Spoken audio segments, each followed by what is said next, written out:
Dando prosseguimento no nosso curso Eletrotécnica Básica, aula 65, módulo 5.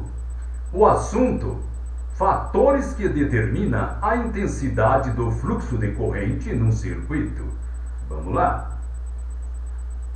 A intensidade da corrente que flui no circuito, ela depende apenas de dois fatores: o valor da oposição, isto é, a resistência, e o valor da tensão aplicada ao circuito. Preste atenção. A intensidade da corrente, que é a quantidade de elétrons que flui no circuito, ela depende apenas de dois fatores: o valor da oposição, que é a resistência, e o valor da tensão aplicada ao circuito. Por exemplo, uma bateria de 12 volts irá causar maior fluxo de corrente através de uma lâmpada elétrica do que uma bateria de 6 volts.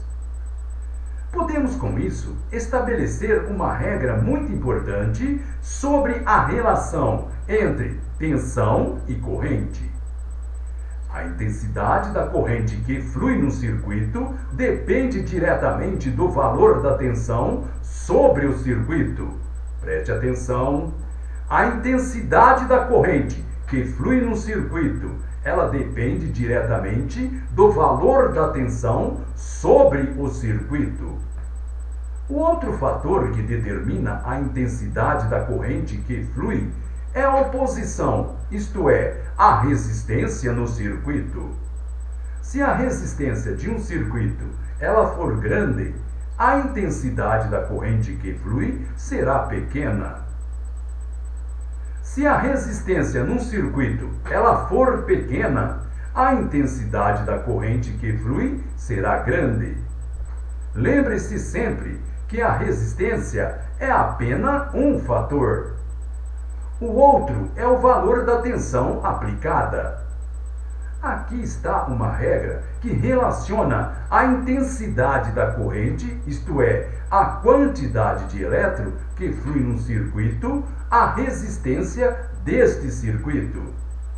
Quanto maior for a resistência num circuito, menor é a corrente que flui no mesmo.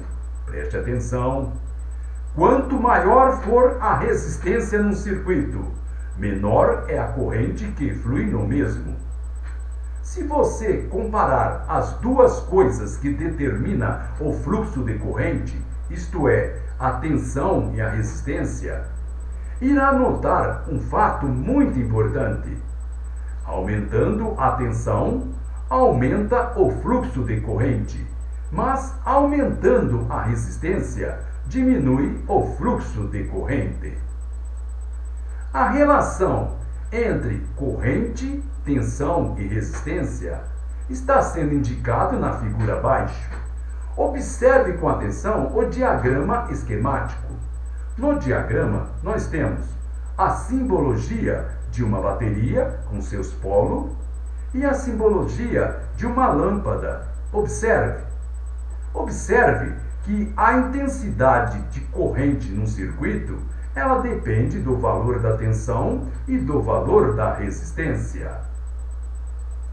Muito bem, com isso terminamos esta aula. Então, até a próxima!